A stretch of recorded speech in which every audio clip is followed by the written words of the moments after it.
अस्सलामु अलैकुम वरहमतुल्लाहि वबरकातुहू। अल्हम्दुलिल्लाहि नहमदुहु व नस्तईनुहु व नस्तगफिरुहु व नऊज़ु बिल्लाहि मिन शुरूरि अंफुसिना व मिन सय्यिआति अअमालिना मन यहदिहिल्लाहु फला मुदिल्ल लहु व मन युद्लिल्हु फला हादिय लहु व अशहदु अल्ला इलाहा इल्लल्लाहु वहदहु ला शरीका लहु व अशहदु अन्न मुहम्मदन अब्दुहु व रसूलुहु अम्मा बअद। கண்ணியத்திற்குரிய எல்லாம் அல்ல அல்லாஹு ஜல்ல ஷானஹு தஆலாவின் நல்லடியார்களே, நபிகள் நாயகம் ஸல்லல்லாஹு அலைஹி வஸல்லம் அவர்கள் மக்களோடு மக்களாக எப்படி பழகினார்கள், மக்களுடைய நலனில் எப்படி அக்கறை செலுத்தினார்கள், எப்படி மக்களை மதித்தார்கள் என்ற விவரங்களை தொடர்ச்சியாக நம்ம பார்த்து வருகிறோம். அந்த வகையில் துவக்க காலத்தில், ஆரம்ப காலத்தில் இஸ்லாத்தை கஷ்டமான நேரத்தில் ஏற்றுக்கொண்ட மக்கள் விஷயத்தில், அவங்களுடைய குடும்பத்தார் விஷயத்தில் நபிகள் நாயகம் ஸல்லல்லாஹு அலைஹி வஸல்லம் அவர்கள் கூடுதலாக அக்கறை செலுத்தக்கூடியவர்களாக இருந்தார்கள். துவக்கத்தில் இஸ்லாத்துக்கு வந்தாங்க இல்லையா, துவக்கத்தில் இஸ்லாத்திற்கு வந்து போரில் ஷஹீத் ஆகிட்டாங்கன்னு சொன்னால் அவங்களுடைய குடும்பம், அவங்களுடைய சந்ததிகள் விஷயத்தில் ரொம்ப பரிவோடும் அக்கறையோடவும் அவங்க நலனை விசாரிக்கக்கூடிய அளவில் ரசூல் ஸல்லல்லாஹு அலைஹி வஸல்லம் நடந்திருக்கிறாங்க. அதுக்கு உதாரணம் சொல்வதாக இருந்தால், ஜாபிர் இப்னு அப்துல்லா அவர்கள், அவர் ஒரு பெரிய நிறைய ஹதீஸ் அறிவித்த ஒரு சஹாபி. அந்த ஜாபிருடைய தகப்பனார் வந்து அப்துல்லா. இந்த அப்துல்லா என்பவர் வந்து ரசூல் ஸல்லல்லாஹு அலைஹி வஸல்லம் மக்காவில் கஷ்டப்பட்டு பிரச்சாரம் செய்து கொண்டிருக்கிற அந்த காலத்திலேயே மதீனாவிலேருந்து புறப்பட்டு வந்து இஸ்லாத்தை ஏற்ற ஒரு ஆள். நுகபாக்கள்னு சொல்லுவாங்க, ஒரு சின்ன கூட்டத்தினர் வந்து ரசூல் ஸல்லல்லாஹு சந்திப்பாங்க மதீனாவிலேருந்து. நாங்கள் இஸ்லாத்தை ஏற்றுக்கொள்கிறோன்னு சொல்லி நாங்கள் போய் பிரச்சாரம் பண்ணுறோம் என்று சில அடித்தளங்களை போட்டு வச்சதுனால தான் ஹிஜ்ரத்து பண்ணி போகும்போது அவங்களுக்கு ஒரு வரவேற்பு இருந்தது.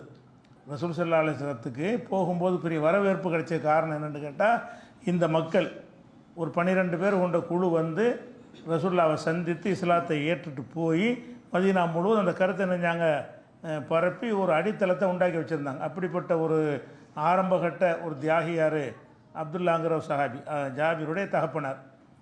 அவர் வந்து உஹது போரில் வந்து கொல்லப்படுறார். உஹது போரில் ஷஹீத் ஆகுறார். பத்ர்லையும் கலந்து கொண்டார், உஹது போர்லையும் கலந்து கொண்டார். உஹது போரில் ஷஹீத் ஆகிடுறார்.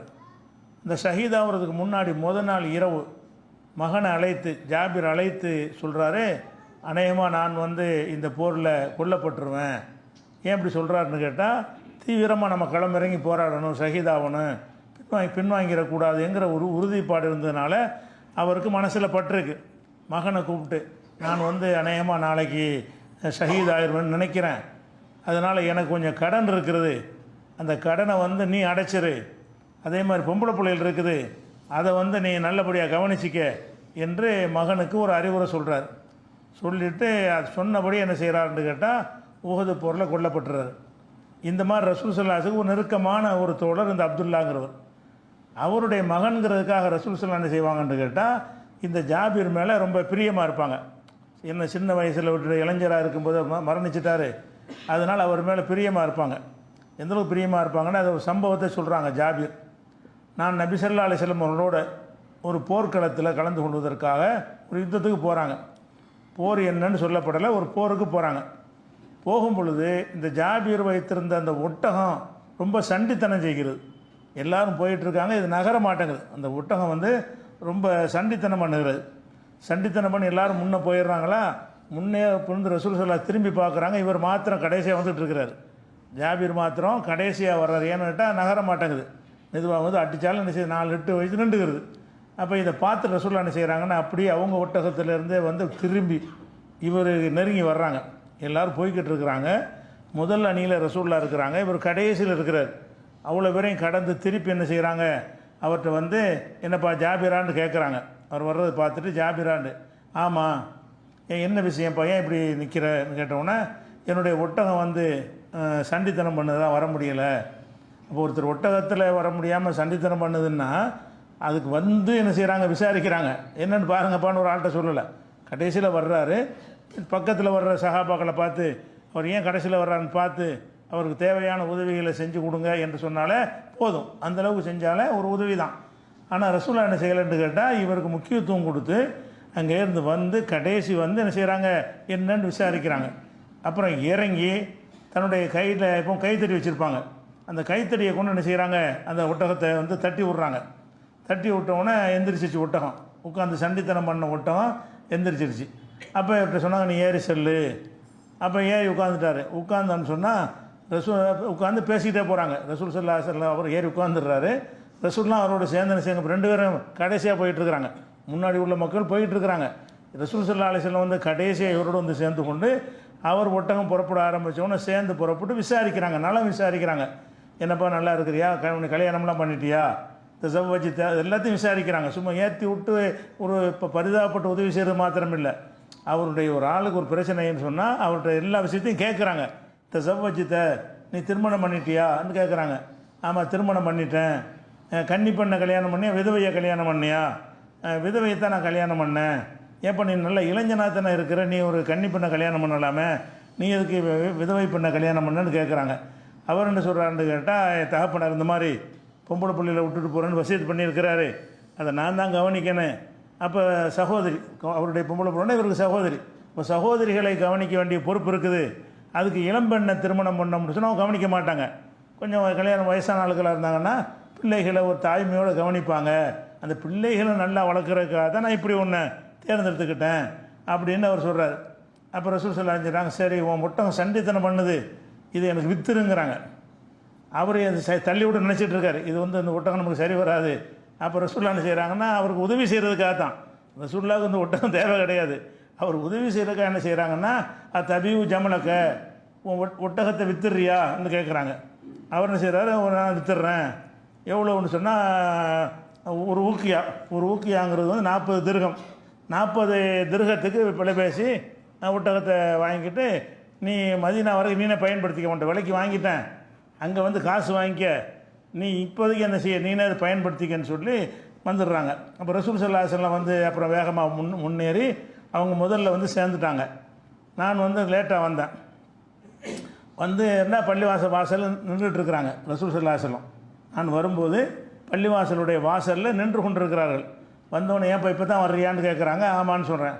அப்போ நீ ஒட்டகத்தை விட்டுட்டு, இல்லை விலை பேசி வாங்கியாச்சுல, அதனால் ஒட்டகத்தை விட்டு நீ போய் 2 ரக்காத் தொழுதுட்டு வந்து பிலால் உனக்குரிய அந்த ரூபாயை தருவார். அந்த 40 திர்ஹம் கொடுக்கணும்ல, ஊக்கியானா நிறுத்தி எடை போட்டு கொடுப்பாங்க 40 திர்ஹம், அதை வந்து அவர் எடை போட்டு தருவார், நீ வாங்கிக்க அப்படின்னு சொன்னோடனே அவர் போய் தொழ போயிட்டார். ஒட்டகத்தை விட்டுட்டு தொழ போயிட்டார். அப்போ திரும்பி வந்தோடனே பிலால் ரெடியாக இருந்து அவருக்கு 40 திர்ஹத்துக்கு பதிலாக கொஞ்சம் கூடவே கொடுக்குறார். இப்போ அர்ஜஹபில் மீசான் எடை போட்டு கொடுக்கும் பொழுது அதை கொஞ்சம் அதிகப்படியாக என்ன செய்கிறாரு, பிலால் கொடுத்தார். கொடுத்த உடனே அவர் திரும்பி போகிறார். பிலால் நான் திரும்பி போனேன், புறப்பட்டேன், ஒட்டகத்தை விட்டுட்டு காசை வாங்கிட்டு நடந்து போகிறார். அப்போ ரசூல்லா செய்கிறாங்கன்னா அவரை கூப்பிடுங்க, ஜாபிரை கூப்பிடுங்கன்னு சொல்கிறாங்க. அப்போ ரசூல்லா கூப்பிட்றாங்க அப்படின்னு சொன்னோன்னே இவர் அதை பதறி போயிட்டார். ஒட்டகத்தை தள்ளி விட்டோம், அதை திருப்பி தர்றதுக்கு தான் கூப்பிட்றாங்க, இந்த ஒட்டகத்தை இதோட தள்ளிடலான்னு பார்த்தா ரசூலில் திருப்பி கூப்பிட்றாங்க. அந்த மாதிரி வியாபாரம் குலோஸ்ன்னு சொல்லிட்டு அவர் வர்றாரு. அப்போ அப்படி சொல்கிறாரு, அல்லான யுரத்தாலையல் ஜமல், இப்போ நம்ம ஒட்டகம் எனக்கு திருப்பி தரப்பட்டுரும், அதுக்கு தான் என்ன கூப்பிட்றாங்க. அப்படி வந்தால் அதை விட எனக்கு கஷ்டம் கிடையாது. ஏன்னா அவர் சிரமத்தில் இருக்கார், நல்ல ஒரு ஒட்டகம் வாங்க நினச்சிருக்காரு. இதை வந்து வச்சுக்கிட்டு ஒன்றும் வேலைக்கு ஆகலை, இது நல்ல ஒட்டகமாக இல்லை. அப்போ ரசூல்லாவை எடுத்துக்கிறேன்னு பெரிய உதவியாக இருக்குது. ரசூல்லா அந்த உதவிக்கு தான் வாங்கினாங்க. ரசூல்லா வந்து ஒரு சண்டித்தனம் பண்ணுறதுன்னு தெரிஞ்சுக்கிட்டு வாங்குவாங்களா? பிரயாணத்துக்கு தான் ஒட்டகத்தை வாங்குவாங்களே தவிர கறிக்கு வாங்குறது இல்லை. பிரயாணத்துக்கு வாங்குறாருந்தா அதுக்கு தகுதியானது இருக்குன்னு, தகுதி இல்லைன்னு தெரியுது. இவருக்கு ஹெல்ப் பண்ணணுங்கிறது என்ன செய்கிறாங்க, அதை வாங்குறாங்க. அப்போ என்ன செய்கிறாருன்னா வர்றாரு. அப்போ ரசூல்லா என்ன செய்கிறான், வான்னு சொல்லி இந்த ஒட்டகத்தை நீனே எடுத்துக்க சொல்லிட்டு நீ காசு நீயே வச்சுக்கன்ட்டாங்க.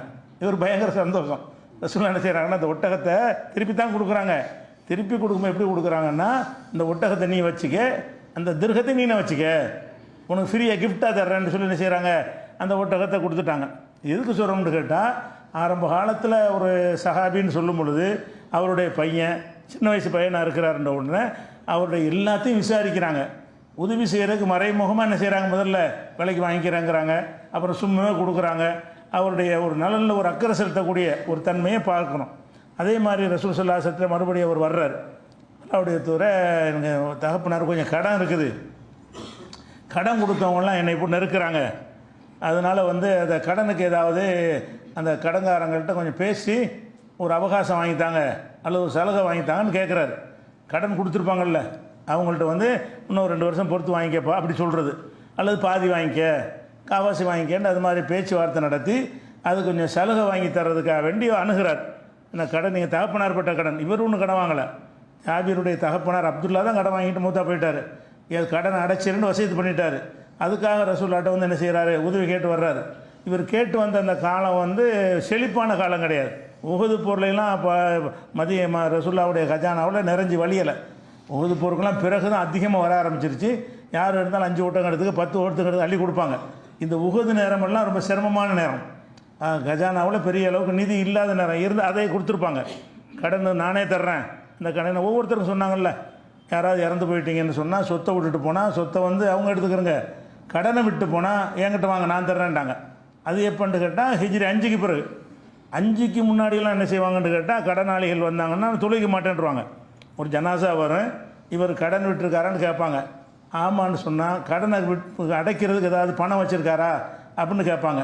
அப்போ கேட்கும்போது இல்லைன்னு சொன்னாங்கன்னா நீங்களே தொழுவிச்சுக்கிறங்க, கடனாளிக்கு நான் தொழுவிக்க முடியாது, யாராவது பொறுப்பேற்றுக்கிட்டால் தொழுவிப்பாங்க. இது எப்படின்னா ஆரம்ப காலத்தில்.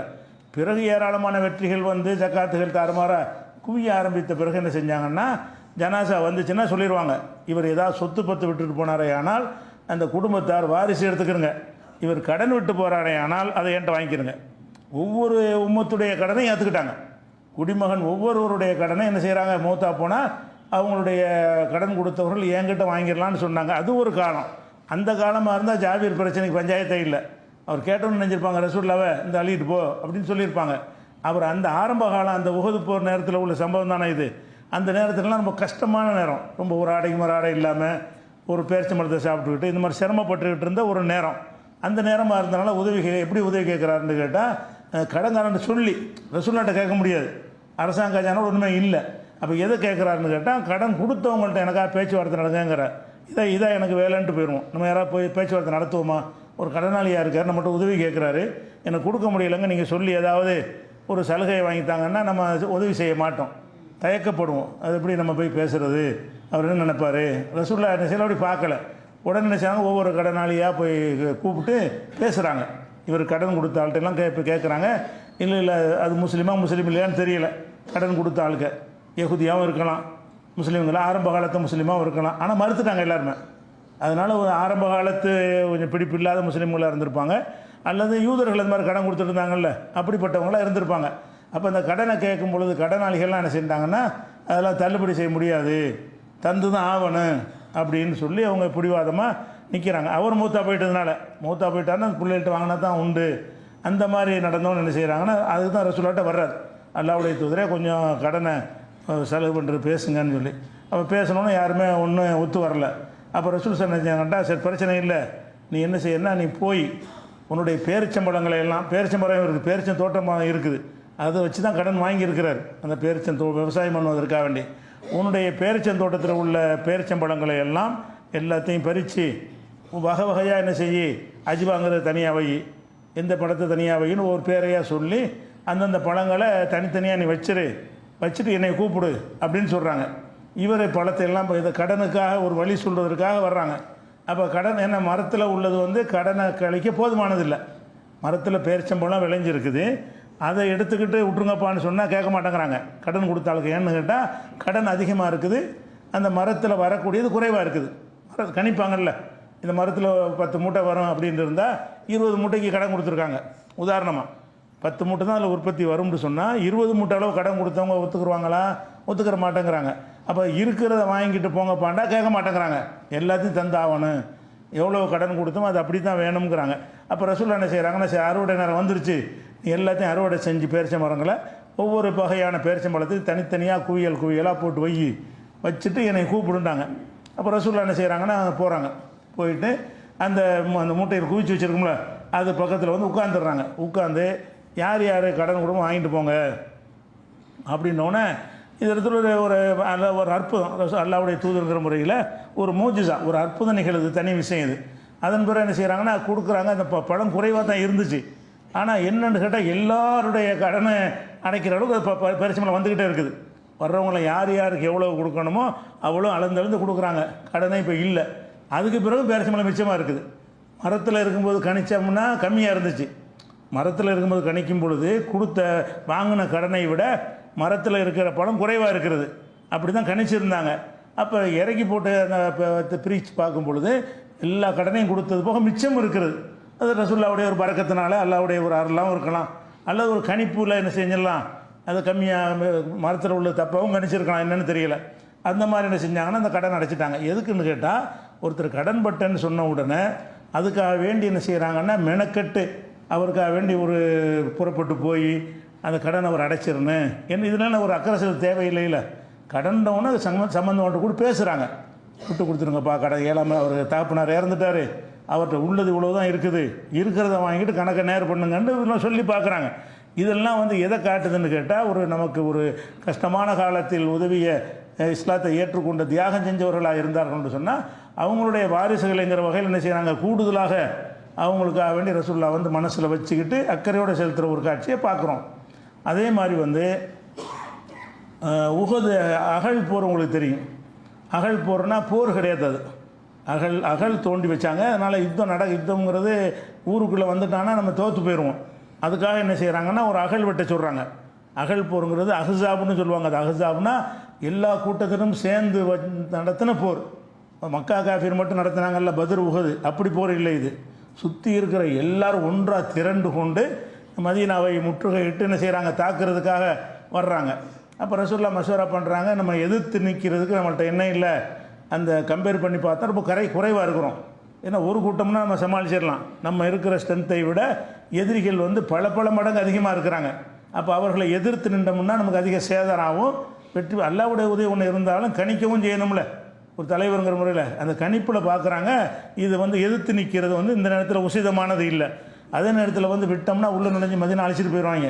அதுக்கு என்ன செய்கிறாங்கன்னு கேட்டால், அந்த படை பொருட்டு வர்றாங்கன்னு தெரிஞ்ச உடனே அகழ் வெட்டுறாங்க. மதீனாவை சுற்றி என்ன செய்கிறாங்க, ஒரு 6 மாதிரி அகல பள்ளமாக வெட்டிடுறாங்க. பள்ளமாக ரவுண்டாக வெட்டிட்டாங்கன்னு சொன்னால் ஒட்டகம் குதிரைலாம் வருவாங்க, இறங்க முடியாது. ஒட்டகம் அப்படி நின்றும். ஒட்டகத்தில் வந்தாங்கன்னு சொன்னால் அப்படி கூட விழுந்துச்சுன்னா மேலே ஏற முடியாது. ஒட்டகமோ குதிரையில் வந்தாங்கன்னு சொன்னால் கீழே இறங்கிட்டாங்கன்னா மேலே ஏற முடியாது. அதில் தூரத்தில் இருந்து அம்பு எய்ய முடியும், அந்த இதோட ஸ்டாப் பண்ணிடும். அந்த மாதிரி செஞ்சதுனால என்னவாச்சுன்னா அவங்களுக்கு அந்த நேரத்தில் கடுமையான மழை குளிர் மழையெல்லாம் வந்து தாங்க முடியாத வேறு வெள்ளவெள்ளத்து போயிட்டாங்க, பின் வாங்கிட்டாங்க, அது தோற்று போயிட்டாங்க. ரொம்ப நாள் முற்றுகையிட முடியல. ரொம்ப நாள் முற்றுகையிட்டு இருந்தால் எங்கள் தோல்வியாக இருக்கும்.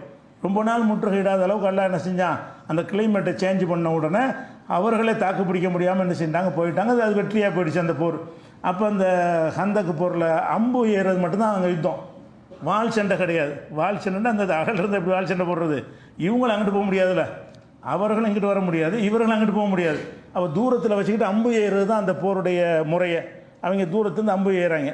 அம்பு எய்யும் பொழுது சாதுங்கிற ஒரு சஹாபி என்ன செய்கிறாங்கன்னு கேட்டால், அந்த அம்புல காயப்பட்டுறாங்க. காயப்பட்டவன என்ன செய்கிறாங்கன்னா, ஒரே ரசூல் ஸல்லல்லாஹு என்ன செய்கிறாங்கன்னா, அவர் காயப்பட்டதுனால போரில் எத்தனை காயப்படுவாங்க, காயப்பட்டாங்கன்னா அவங்க வீட்டுக்கு போயிட வேண்டியது தானே. ரசூலுல்லாஹ் அப்படி செய்யலை. அவரை வந்து பள்ளிவாசலில் ஒரு கூடாரம் அமைத்து பள்ளிவாசலில் கொண்டாந்து என்ன செஞ்சாங்க, அடிக்கடி நம்ம பார்த்துக்கிறேன்னு, போர்லாம் முடிஞ்சிட்டா கூட அவரை டெய்லி நம்ம பார்க்கணும், ஒவ்வொரு நிமிஷமும் நம்ம கண்காணிப்பில் இருக்கணும். அல்லாவுக்காக போர் செஞ்சுருக்கிறாரு, அல்லாவுக்காக அந்த காயப்பட்டிருக்காருங்கிறதுக்காக வேண்டி அந்த பள்ளியிலே அரபன் நபி ஸல்லல்லாஹு அலைஹி வஸல்லம் ஹைமத்தன் ஃபில் மஸ்ஜிதிலே ஒரு கூடாரத்தை அமைத்து விட்டு எதுக்குன்னு கேட்டால், அருகிலிருந்து அடிக்கடி நோய் விசாரிப்பதற்காக. ஒருத்தர் காயம்பட்டார்னா, ஒரு இராணுவத்தில் ஒருத்தர் காயம்பட்டார்னா தளபதி வந்து கூட உட்காந்துட்டு இருப்பாரா, பிரதமர் போய் கூட இருந்துகிட்டு இருப்பாரா, உலகத்தில் எவனும் இருக்கிறது இல்லை, அல்லாஹ்வுடைய தூதர் இருப்பாங்க. காயம்பட்டாங்கன்னு சொன்னால் நம்மளில் ஒரு ஆள் மாதிரி வைத்துக்கொண்டு அவரை அடிக்கடி போய் பார்த்து அதுவே ஒரு ஆறுதலாக இருக்கும்ல. இப்போவும் பார்ப்பாங்க, போஸ் கொடுக்குறக்கா அந்த ஃபோட்டோ எடுக்கிறக்கா போய் பார்த்துட்டு ஃபோட்டோ எடுத்து போட்டு விட்ருவாங்க. அந்த இதில் கூடவே தங்க வைத்து கூடாரம் அமைத்து அந்த பள்ளியிலே கூடாரம் வச்சு ரசூலுல்லாஹ் டெய்லி பார்ப்பாங்கல்ல, ஒவ்வொரு வக்து நேரத்துலையும் பார்ப்பாங்க, ஒரு நாளைக்கு பல தடவை பார்ப்பாங்க. அடிக்கடி அவரை போய் பார்க்க வேண்டும் என்பதற்காக வேண்டி அவங்களுக்கு வந்து ஒரு கூடாரத்தை அமைச்சாங்க. அந்த கூடாரத்தில் அமைச்சு எந்த அளவுக்குன்னு கேட்டால், ரத்தம் ஓடி கூடாரத்துக்கு வெளியேலாம் வரும். என்னங்க ரத்தம் ஓடுதுன்னு மக்கள் கேட்பாங்க. அந்த அளவுக்கான ஒரு நிலையில் அவர் என்ன செய்கிறாரு, கடுமையான காயத்துக்குள்ளாக இருக்கிறார். அப்போ அந்த காயத்தில் அவர் இணைஞ்சிட்டார், மரணித்து விட்டார். அந்த பள்ளிவாசல் கூடாரத்தில் இருந்து அவரை மரணித்து விட்டார். எதுக்கு சொல்கிறோம்னு கேட்டால், ஒருவர் வந்து நம்மளோட இருக்கிற ஒருத்தர் வந்து கஷ்டத்துக்கு மாட்டிக்கொண்டார் என்று சொன்னால் அதோடு விட்டுட்டு போயிடுவாங்க. தலைவர்களாக இருக்கக்கூடியவர்கள் வந்து கீழே உள்ளவங்களும் என்ன செய்ய மாட்டாங்க, கவனிக்க மாட்டாங்க. நிறைய பேரை நம்ம பார்க்குறோம். அந்த மாதிரி ரசூல் ஸல்லல்லாஹு அது ஃபார்மாலிட்டிக்கு சில பணங்காசு உதவிகள் தான் செய்வாங்க. ரசூல் ஸல்லல்லாஹு அலைஹி வஸல்லம் அவர்கள் பணங்காசு உதவி செய்கிற விஷயமே இல்லை. இது அவருக்கு கூட நம்ம நிற்கணும். அல்லாஹ்வுடைய ரசூல் நம்ம பக்கத்தில் வர்றாங்க, நம்மளை பார்க்குறாங்க, நம்மளை விசாரிக்கிறாங்கன்னா அவருக்கு அது ஒரு டானிக் மாதிரி இருக்கும், ஒரு மனசுக்கு ஒரு தைரியமாக இருக்கும். அவள் இப்படியெல்லாம் ரசூல் ஸல்லல்லாஹு அலைஹி வஸல்லம் மக்கள் விஷயத்தில் இது ஒரு நாள் போய் காயம்பட்டவங்கள விசாரிக்க எல்லாரும் செஞ்சுருப்பாங்க. நீங்கள் பார்த்துருப்பீங்க. ஒரு நாளைக்கு போய் என்ன செய்வாங்க, போய் பிரதமர் போவார், ஜனாதிபதி போவார், ஆஸ்பத்திரியில் போய் பார்த்துட்டு ஃபோட்டோ எடுத்து முடியும்னு வந்துடுவாங்க. அவ்வளோதான். அவர் இருக்கிறாரா, போயிட்டாரா, செத்துட்டாரா, புடைச்சிட்டாரா, அது கூட உங்களுக்கு தெரியாது.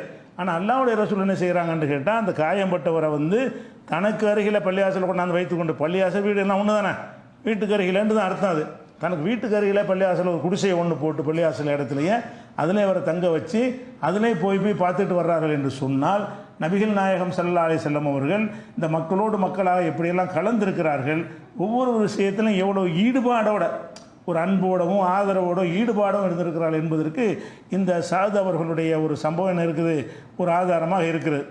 அதே மாதிரி ரசூல் ஸல்லல்லாஹு அலைஹி வஸல்லம் காலத்தில் பள்ளி வாசலை கூட்டி பெருக்கிறதுக்குன்னு ஒரு ஆளை நியமிச்சிருக்கிறாங்க. அது சில அறிவிப்புகளில் ஒரு ஆண் என்று வருகிறது, சில அறிவிப்பில் ஒரு கருப்பு நிற ஆண், கருப்பு நிற பெண்ணு, ஒரு ஆள் மாதிரி ரெண்டு அர்த்தம் வருகிறது. வயசான ஒரு பெண்ணை போட்டிருந்தாங்க, ஒரு ஆணை போட்டிருந்தாங்கன்னு ரெண்டு விதமாகவும் அது ஹதீஸில் வருகிறது. ஆனால் இதை ஒன்று தான் சரியாக இருக்க முடியும். அவர் இறந்துட்டார். பள்ளி வாசலை கூட்டி பெருக்கிக்கிட்டு இருக்கிற ஆள் இறந்துட்டார். இறந்தவொடனே என்ன செய்கிறாங்கன்னா, சஹாபாக்கள்லாம் கூடி அவரை அடக்கம் பண்ணிட்டாங்க. ராத்திரியில் இரவில் இறந்துடுறாரு.